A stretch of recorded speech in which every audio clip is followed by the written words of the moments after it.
Amados irmãos e irmãs, esta palavra que o Senhor nos dá, a mim toca-me e a mim impressiona-me, porque São Paulo está na sua viagem apostólica e vai passando por várias terras, e nesta terra de Antioquia da Pisídia fala numa sinagoga, ou seja, que era o lugar onde os judeus se encontravam.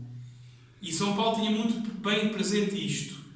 Para um judeu, Deus é aquele que intervém na história. E para um judeu poder falar de Deus é falar da sua história concreta. E isto é impressionante. Não tinham ideias abstratas acerca de Deus. Deus era o Deus dos seus pais, que escolheu Abraão, Isaac e Jacó, que fez um povo numeroso na terra do Egito, que na terra do Egito foram escravizados, que suscitou deles Moisés, que os libertou da terra do Egito, que fez-os andar 40 anos no deserto, um deserto onde não há nada para poder-se viver, e eles viveram 40 anos ali sustentados pela palavra, pelo alimento de Deus em Moisés, e que lhes deu a terra prometida. E para um judeu falar de Deus é isto, é falar da história. E São Paulo pega nisso mesmo, este discurso na Antioquia, na sinagoga de Antioquia da Pisídia, fala deste Deus da história e diz que esta promessa feita a seus pais, ou feita àquele povo, Deus cumpriu-a em seu Filho Jesus. Para nós agora, se calhar, é difícil falar em promessa e perceber o que significa esta promessa. Também o livro de Deuteronômio diz que depois as gerações vindouras, os filhos não temeram a Deus porque não vivenciaram a libertação do Egito e não vivenciaram o caminho do deserto. E por isso, como não o vivenciaram, não temeram a Deus. Também Deus diz que se festejai em cada ano a Páscoa e contai aos vossos filhos para eles experimentarem neles próprios que é um Deus que atua, que é um Deus que está presente.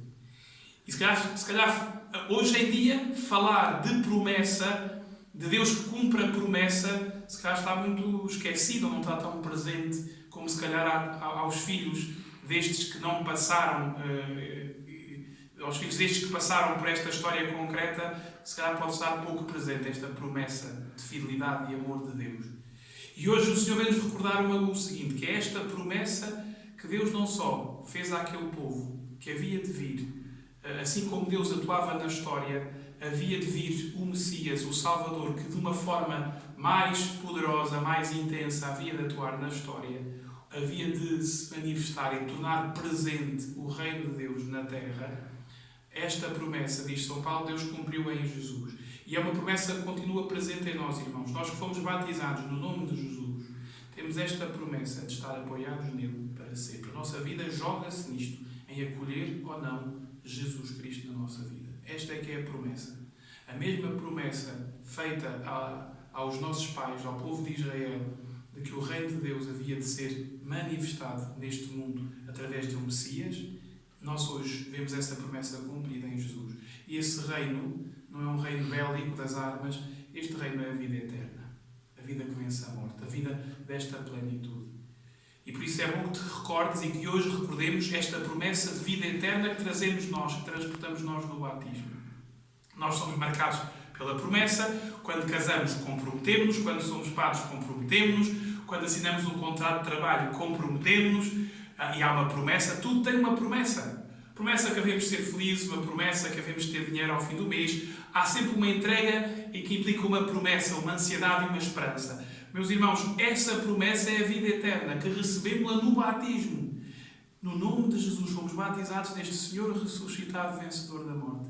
E por isso é que nós celebramos a Páscoa em cada ano, porque lembramos esta promessa. Lembramos a promessa de vida eterna. Ao recordar a vitória de Cristo sobre a morte, vemos cumprida já esta promessa de vida eterna em Jesus. E por isso é um convite a lembrar-te, a ti e todos nós, que esta promessa de vida eterna Deus cumpriu em Jesus. E possas fazer como o povo judeu. Olhas para a tua história e vês Deus aí a atuar. Nesta promessa de esperança de vida eterna. Olhamos para trás e vemos o Senhor a atuar. E vemos o Senhor na nossa história a atuar. Naquele acontecimento, naquele problema, naquela alegria, naquela dificuldade, naquela humilhação, naquela vitória, naquela entrega, naquele desafio. Não é uma coisa só nossa. Nós temos a mania muito de achar que a história que eleva somos nós. A vida que eleva somos nós. Olha, irmãos, neste tempo, acho que passados 2 meses, estes 2 últimos meses, vêm-nos provar o contrário, que não somos nós que levamos a história.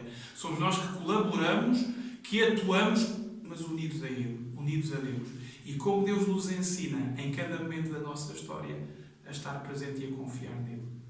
E por isso é um convite, irmãos, que esta palavra de São Paulo, onde lembra a história e recorda que esta promessa de vida, Deus cumpriu-a em seu Filho Jesus. Esta promessa não é só para os judeus que São Paulo falava há 2000 anos, esta promessa é para nós. Olhemos hoje para Cristo. Se olharmos para Cristo, podemos nos sentir consolados. Também dizia Jesus no Evangelho de hoje: não se perturbe o vosso coração. Acreditai em Deus, acreditai também em mim. Não se perturbe o vosso coração. Que possas hoje deixar ecoar esta palavra no teu coração, amado irmão e irmã. Possas hoje deixar que o Senhor te fale. Não se perturbe o teu coração. Acredita em mim. E possas reconhecer na tua história, neste tempo concreto, Deus a atuar, Deus a acolher-te, Deus a amar-te, Deus a consolar-te. Papa Francisco hoje dizia que neste consolo de Deus fala pouco. É verdade, Deus fala pouco. Mas Deus atua na sua paciência, na sua fidelidade.